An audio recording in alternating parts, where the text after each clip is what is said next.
Joe Biden ha querido mostrarse como un detractor de las políticas del controvertido Donald Trump, vendiendo la idea de que su gobierno y su administración harían las cosas diferentes y tendrían en cuenta las necesidades de los migrantes que tocaran la puerta de su casa.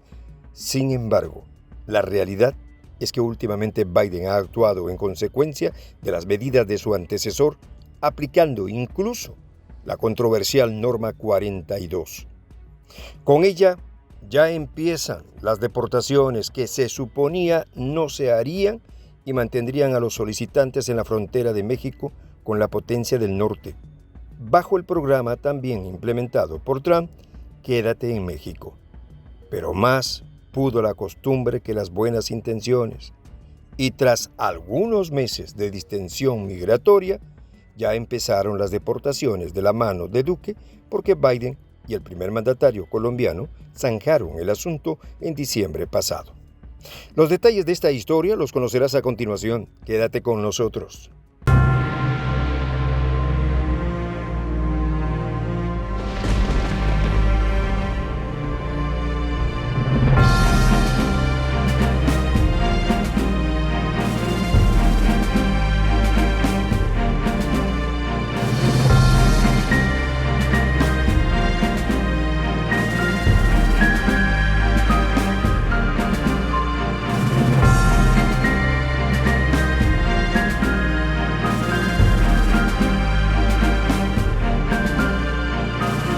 Voz de la Patria Grande. Biden lo hizo de nuevo, y bajo una cortina para que no se notara.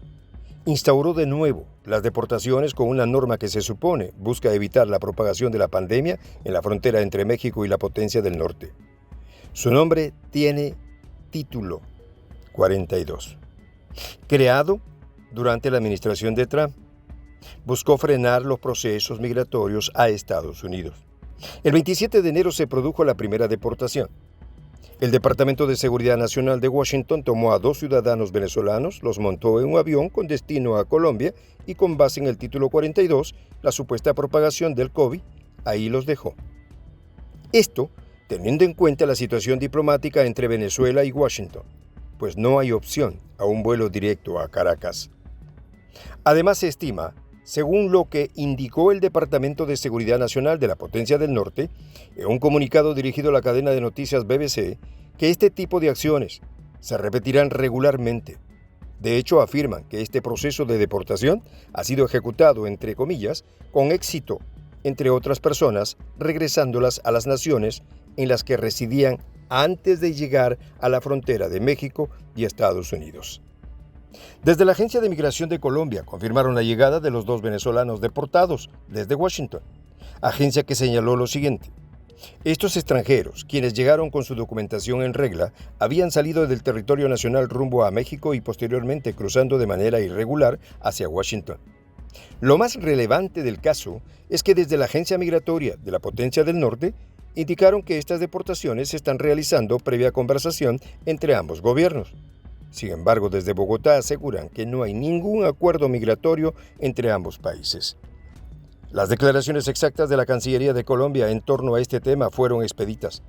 No hemos firmado ningún acuerdo con Washington para recibir a 6,000 venezolanos deportados, como lo señalan algunos medios, señalaron. Y a pesar que las relaciones entre el autoproclamado presidente interino de Venezuela, Juan Guaidó, y la Potencia del Norte son muy buenas, pareciera que el apoyo a este gobierno y al pueblo venezolano tiene un límite. Y por ello, el interinato le solicitó a Washington que permitiera que los migrantes venezolanos presenten su solicitud de asilo, lo cual, evidentemente, fue rechazado. La crisis migratoria que enfrenta la Casa Blanca no es nueva, simplemente los controles que aplica cada vez se vuelven más toscos. Una de las cosas más acuciosas de este tema es que no hay un solo migrante que lleve a la Potencia del Norte a vacacionar. Llegan a trabajar, a mover la economía y a tomar puestos de trabajo que los propios nativos no aprovechan.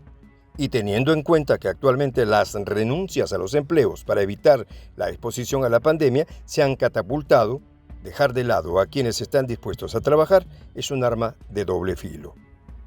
La directora de Asuntos Migratorios del Comité Internacional de Rescate, Olga Byrne, expresó su descontento con la política implementada por Trump y mantenida por Biden, sentenciando esto: a pesar de los compromisos anunciados por la administración de Washington en los primeros 100 días, las políticas dañinas, como el Título 42, siguen vigentes más de un año después de asumir el cargo. Baer también declaró que este título priva a los solicitantes de un debido proceso de asilo y los envía de regreso a lugares en los que deben enfrentar condiciones peligrosas. Tal es el caso de los que deben esperar en el lado de la frontera, quienes terminan siendo víctimas de actos delictivos. El tema en torno a esta norma denominada Título 42 es que no es una medida migratoria. Por tal motivo, es una medida de deportación, y esto impide que los migrantes tengan derecho a ver un juez o solicitar un debido proceso para reconsiderar la salida del país. Simplemente constituye una forma de evitar trámites y procesos.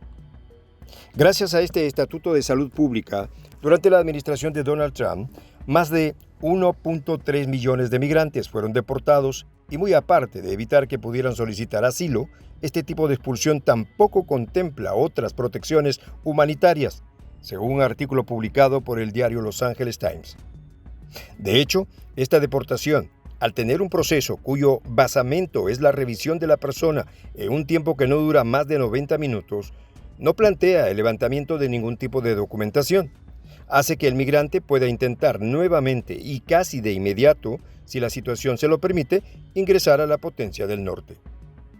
Por este motivo, en el año fiscal 2021, que terminó el 30 de septiembre, tuvo un récord de detenciones de 1.7 millones de personas, pues ni los controles ni las oportunidades existentes en esta norma solo se basan en expulsar.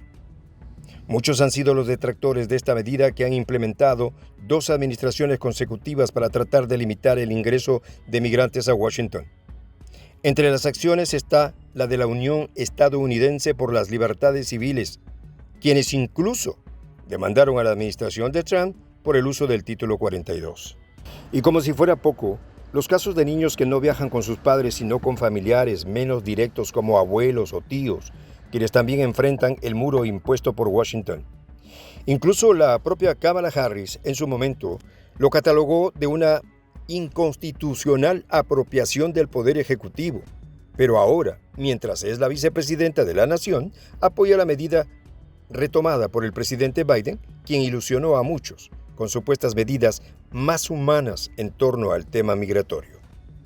Y aunque la administración Biden insiste en que esta medida como protocolar, según lo publicado por el diario Los Angeles Times, el Título 42 es una acción científicamente infundada y políticamente motivada, que nada tiene que ver con enfrentar la pandemia. Por su parte, Anthony Fauci, principal experto en enfermedades infecciosas de Washington, explicó a la cadena CNN que los inmigrantes no son la fuerza impulsora del COVID y que expulsar a los migrantes no es la solución a los brotes de la pandemia. Con respecto al Título 42, un juez del Distrito de Washington expresó que las familias de migrantes sujetas a dicho título enfrentan amenazas reales de violencia, así como persecución, además de estar privadas de derechos legales. Sin embargo, esta norma, según el juez, no puede ser aplicada a migrantes que ya se encuentran dentro de Washington. Incluso las ONGs pro-estadounidenses se han avergonzado de estas medidas, informando sobre la detención de más de 7,000 ataques violentos a migrantes expulsados o que han tenido que apegarse al programa Quédate en México. Todo esto solo durante la administración de Joe Biden. Así se va cayendo la careta de un supuesto detractor del radical Trump, mostrando las artimañas que posee para tratar de ocultar sus políticas afines al otrora presidente, quien, al menos, era frontal. Sin embargo, las consecuencias van más allá de una simple percepción o de que muchos ciudadanos de la potencia del norte se sientan engañados o decepcionados. Se trata de vidas humanas que están siendo transgredidas por el país de las oportunidades. Soy el J, Juan José del Castillo, director del canal Prensa Alternativa. Si quieres ser parte de la comunidad de la Patria Grande, suscríbete a nuestro canal. Si es que quieres que te lleguen las notificaciones cada vez que subimos un video, activa la campanita. Si quieres apoyar a nuestro canal económicamente, puedes hacerlo a través de PayPal. El enlace está en la descripción del video. A nombre del equipo de Prensa Alternativa, me despido con esta expresión en el quechua milenario, Tupananchis Kama, cuya traducción es hasta volvernos a encontrar.